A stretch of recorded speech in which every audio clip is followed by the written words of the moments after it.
Hey everyone, I hope you're having an absolutely wonderful day. How is your fall progressing? Although I shouldn't say that, it's technically not fall yet.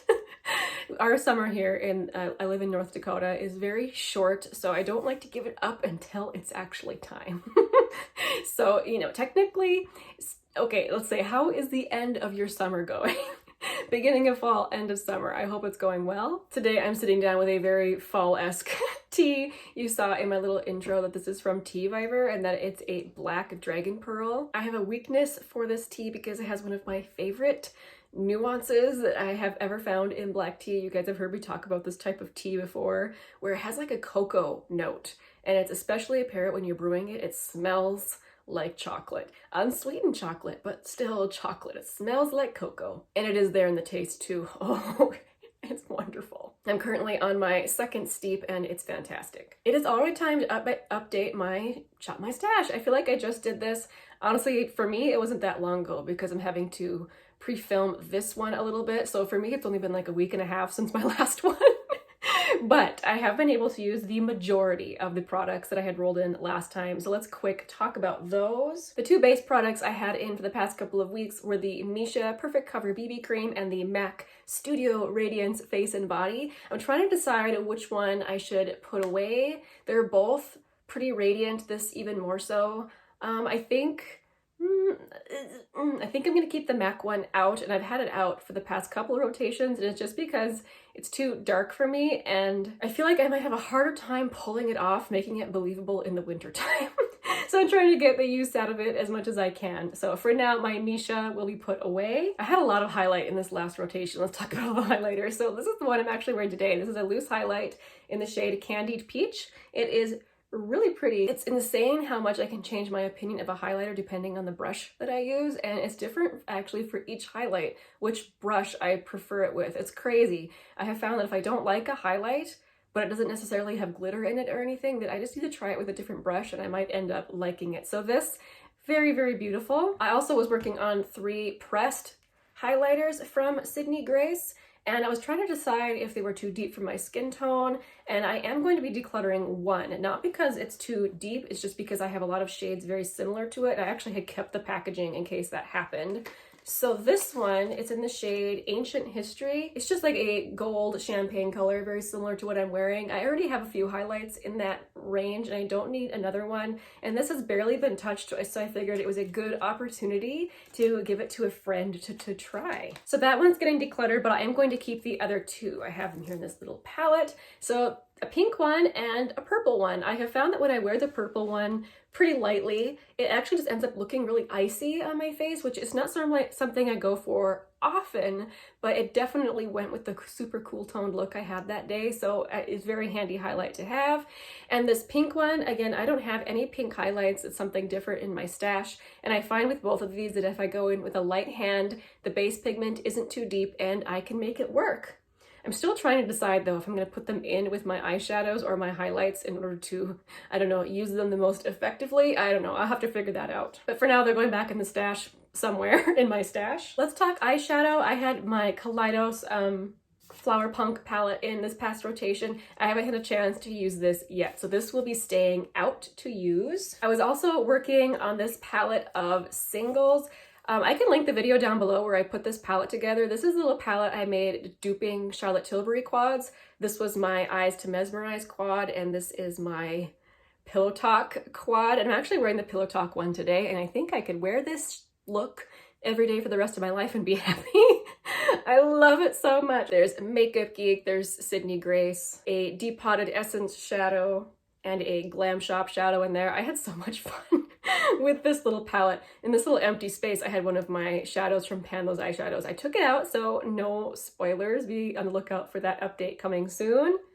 Anyway, I got to use all these shades at least once, and I loved this palette, and having this kind of put together showed me that I didn't need like the Natasha Denona midi retro palette that just came out. This is very much the same type of vibes, and I have a lot of those shades already in my singles stash. So, oh, loved it. But these will be going back into the stash. Also, for the past couple of weeks, I was wanting to try out my Sydney Grace cream shadows. I did make sure to use each one at least one time, and I do have some looks to share.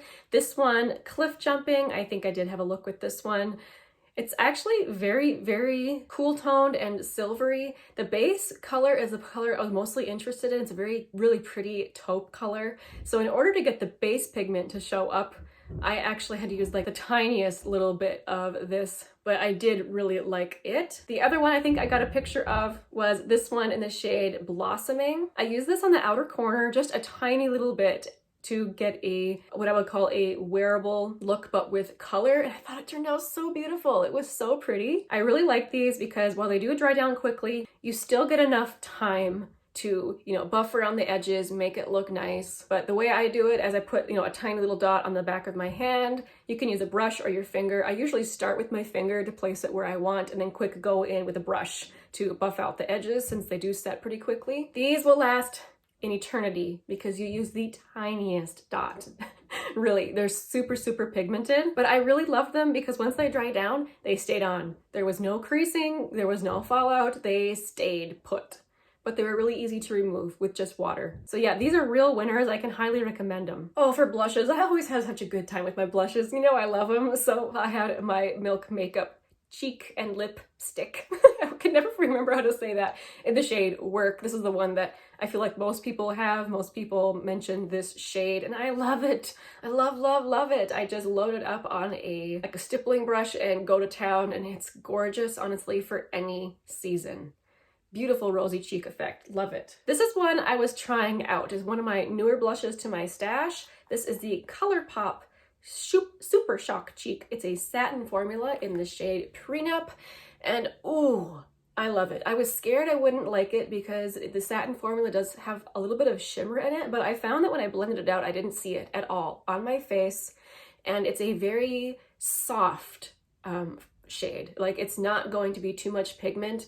And it's something I have noticed with these bouncy type shades or formulas, same with like the Bare Minerals one and the MAC one, and this one, that they have a slight blurring effect, which is why I actually sought this out. I tried the more expensive ones first, and I'm like, ColourPop has a formula like that. I have to try it, and yeah, love it. I have been on such a journey with cream blush this year. But I have found that the putty type ones have got to be, I don't know, I had to hesitate to say my favorite because I love all my blushes so much, but they have got to be up at the top. I was also using my Bare Minerals Bounce and Blur in the shade Blurred Buff. I do like having a neutral blush to use, and as always, this was gorgeous. And then we have the blush that I'm wearing today from Patrick Ta. This is the Monochrome Moment Velvet Blush. This is the shade She's Passionate, and it's so pretty. It's so beautiful. I went for like the sunburned look all the way across the nose today. It's just, it's very beautiful. And you know, I usually go for my cream blushes, but I really enjoy this powder blush. All those blushes, however, will be going back into the stash. Lip products. I was trying out this little Clinique sample of the Chubby Stick in the shade Super Strawberry. I loved it. I love this type of formula. Now I know that I should probably try out the Neutrogena ones, the ones that Emily Noel talks about all the time, because I love this type of formula. You guys hear me rave over and over about the Kaleidos Lip Tonic. I love it, but this shade is, I think it's the best one, and it has been discontinued. It's just so sad. I think the only two shades left of this on the website, oh sorry, my camera is moving. The only two shades left of this on the website are the red ones, which, you know, if you're into red lips, it's a great formula. It's so nice. But anyway, I love this. Then I had pulled out a bunch of little minis. I had some Tower 28 minis. This one got rolled into a project, so this one will be staying out for me to use. I think the orange one is my favorite. This is one I'm gonna hesitate to pan because I enjoy it so much. Once I use it up, I'll definitely purchase the full size. And I liked this little mini Real Her gloss. It's in the shade Be Limitless. It's a cute little mauve shade. Really nice, actually. Very similar to the shade from Kaleidos. Now let's talk about the makeup I have pulled out to use. There's going to be, I think, a little bit more time between this one and my next update, just to stuff going on in my life. So I think I'm gonna try and pull out a little bit more than usual. I am gonna pull out two base products. Again, I'm keeping out the MAC Studio Radiance. I have tried filming in this, by the way, and while it's very beautiful, it makes me so glowy. That's hard to tone down with powder. So this might be like my days I'm not filming product, whereas I'm pulling out the Essence Pretty Natural Hydrating Foundation. This is more of a satin formula, and it's really good. Unbelievably good. Taylor Wynn was the one who I first heard talk about this. It's very good, guys. I can recommend it. $6. The only issue with this one is that I do have to make sure that when blending it in, that around my nose, it likes to sit in pores weirdly. But if I use my fingers around my nose, it's fine. And then on the rest of my face, I can use my brush or sponge. It's odd how it just doesn't work on my nose. But just knowing that going in, I can still recommend it.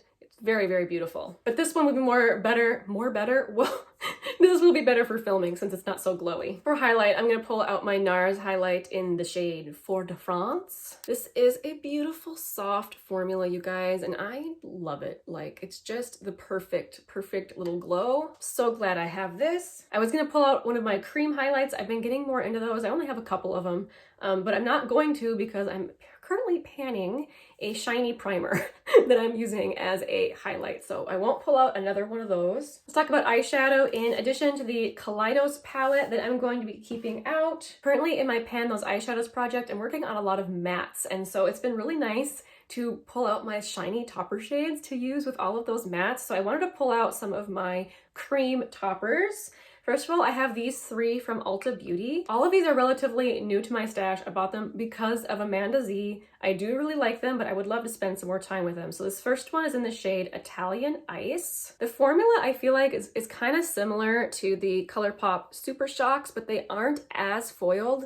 They're more of a, I don't know, an elevated glow on your eyes. They're really pretty. The second one is in the shade Champagne Sorbet, and there are slight differences between them in terms of how sparkly or metallic they are. See, the top one I feel like actually has more sparkles, whereas this one's a little more metallic. And this last one's in the shade Maple Pecan. I feel like this one is probably the least sparkly, if I'm remembering correctly. Yeah, it's just got a nice glow to it. More satin. I just love them though. Looking forward to using those. And for a little bit more kapow moments, I'm gonna pull out this NYX Foil Play Cream Eyeshadow in the shade Beauty Buzz. This is another one of those products I purchased and just didn't spend enough time with. It has a very interesting texture to it. Just a texture that I'm not accustomed to, and I want to play around with it more. It is very foiled. And then along the same lines, I have this shadow from JCat. This is one of the Prismetal Chrome Eye Mousses. Do I know what shade it is? No, because my dog got a hold of it and busted the back off that had the shade name on it. So it has a very similar type of consistency to the NYX one in terms of just a very interesting texture and being very foiled. That one is more of a rose gold, whatever shade it is. Anyway, so those are the fun cream topper shadows I'm pulling out. I'm really excited to use them. Oh, I almost forgot this one. This came in the ColourPop mystery box I just received. So this is one of the Jelly Mush shadows in the shade Saguaro. I haven't used this on my eyes yet. Oh, it's such a fun texture. It's so different, so wet. And so this will be pulling out as well. That'll be a nice shade to use in the end of summer, beginning of fall. I have been on a bit of an eyeshadow buying spree. I know you guys have probably noticed that. That just means that there are some I haven't used yet. And so here in this little palette, I have some shades. I've been buying singles, I feel like, all summer, and there's just some I haven't had a chance to try yet. So these are some. These are from Nabla, and these are Glam Shop, and this is a Sydney Grace shade. Let's quick swatch them. Nabla first. First we have the shade Chemical Bond, which this is a taupe, and I mean, yes, please. The shade Absinthe. Just, whoa, it's so pretty. I have no idea if I'm pronouncing that correctly, by the way. It's one of those words I've seen in books and things, but I've never actually heard anyone pronounce. This is the shade Ground State, which is way more purple than I was expecting from its description. Still really pretty. And then lastly, the shade Extra Virgin, which is a beautiful olive green. Oh yeah. The Sydney Grace shade is the shade Peyton's Puppy. It is a very soft transition color. I feel like in this light, it's not showing up, but I can see it on my arm. It's one of those handy shades, you know what I mean? Sydney Grace usually doesn't have a problem with pigment, and I don't think, honestly, that's the problem with this shade. It's just a very light translucent shade. You can barely see it there on my arm. Then we have a few Glam Shop shades. So we have this one, Razoa Berza, which this is one of the more foily ones. Super beautiful. The shade Pantophilic. These shadows are so soft and so nice. Oh, that's beautiful. Yep, so gorgeous. And the shade Plan B. Oh, And honestly, I do have more singles I have purchased lately, especially the ones that came in my Sydney Grace mystery bags that I haven't had a chance to use yet, but I figured I would just pull out some of them to focus on to make sure I use them and try them. For blushes, this is another one that's relatively new to me. I walked into my Sephora, not even going to buy anything. I wanted to sniff something to check out the scent of it, and their clean beauty station thing was 75% off, 80% off. Like, they were really like clearancing off that rack. And so I picked up one of these Ilia multi-sticks. This is in the shade At Last. I'm very interested to finally just spend some quality time with this and figure out what I think. So that is what it looks like in a little tube, and that's how it looks on the back of my hand. It's a pretty color. Looking forward to reporting back to you on what I think of that. Next up, I have the Stila convertible color in the shade Lilium. I got this months ago in a FabFitFun sale, but look at the shade. It's more of a cool toned pink, and I just haven't been reaching for shades like this summer, but I'm feeling like I could start reaching for this shade. So I have used it, but just not very much. So again, looking forward to spending some quality time with that. That's really pretty. In that same FabFitFun sale, I picked up this from Nude Stick. So this is the Intense Matte Lip and Cheek Pencil in the shade Belle, and I bought it specifically to be a blush, and I didn't realize, honestly, how small the pencil it was. I thought it was going to be a bit more chubby since it was a cheek product, but that is what it looks like. And that's it drawn on there in the back of my hand. I'm super curious to know how it works as a cheek product, especially since it's supposed to be matte. I wouldn't mind some truly matte cream blushes in my stash. And I'm gonna pull out an old favorite from Flower Beauty, the Blush Balm in the shade Pinched, to make sure that I have a neutral blush. Yay. Makes me so happy. Okay, lastly, let's talk about lip products. And I need to know your guys' experiences with this lipstick. So you guys know I have been trying not to buy lip products, and I did really well for the majority of the year. I feel like in August, I definitely fell off the bandwagon. Not the bandwagon, my own little goals. I didn't achieve my goal of not buying lip products in August. I didn't go completely nuts, but I did buy some items, and this from Bobbi Brown is one of them. This was a TJ Maxx find, which was why I apparently couldn't resist. It's a crushed lip color in the shade Bear, and it's a very pretty, like, brownie toned lipstick, which I'm very drawn to. My main concern with it is, do Bobbi Brown lipsticks usually have an interesting smell? Kind of like a spicy, chemically smell. It's just very odd, and if it isn't usual, then I might have just purchased an expired lipstick. No good, but it was on clearance, so it's it's entirely possible, but this is what the shade Bear looks like. Brown. Very interested to try that formula. Another lip product, no buy, fail. I tried the Wet n Wild Cloud Pout. This is the Marshmallow Lip Mousse in the shade Girl, You're Whipped. Trying to think of which influencer it was that was talking about these that made me buy them. Yeah, it smells like marshmallows. It smells really good. Anyway, that's the shade. On the same day I bought that Wet n Wild, I got this Neutrogena Hydro Boost Hydrating Lip Shine in the shade Berry Brown, which I have tried that already on my lips, and I really like it. Honestly, a bit more sticky than I was expecting. And then in that ColourPop mystery bag, I got sent a Ultra Blotted Lip in the shade Doozy. This I think I'm really gonna enjoy. I did try it one time already, and I thought it was so fun. That's the shade right there. But very interested in getting my thoughts together on all of these. And then lastly, I decided to pull an old favorite from Essence. This is the Shine Shine Shine Wet Look Lip Gloss in the shade Happiness in a Bottle. Still smells like candy, and it's a beautiful mauve. All right, I think I have everything. I think I showed you guys everything. Thank you guys so much for watching. Please do let me know if you know about that Bobbi Brown lipstick. because I would like to know if it is expired or if it's supposed to smell kind of funky. If you're using anything lately that you're absolutely in love with, definitely let me know down in the comments. I love all the chatting about makeup. Thank you guys so much for watching till the end of the video. It really does help me out. Thank you so very much just for supporting me here on this channel, and I'll see you very soon in my next video. Bye!